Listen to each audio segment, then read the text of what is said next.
NginguThembeni kaMadlopha Mthethwa, umphathiswa womnyango wezolimo nokuthuthukiswa kwezindawo zasemakhaya.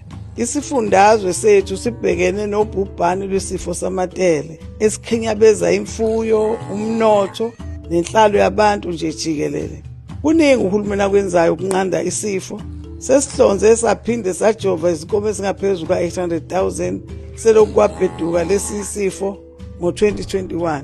Nginxusa abalimi ukuba bahambisane nemiqathango nemigomo yokujova, ukunakekelwa kwemfuyo efana nokulawulwa kokuthuthwa kwayo nokubika ngezigameko zalesi sifo emfuyweni.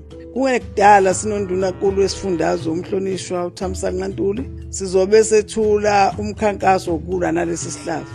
Ngiyanxusa ukuba sisebenzisane emzameni kahulumeni wokunqanda lesi sifo. Sethembe ukubambisana singasinqoba lesi sifo.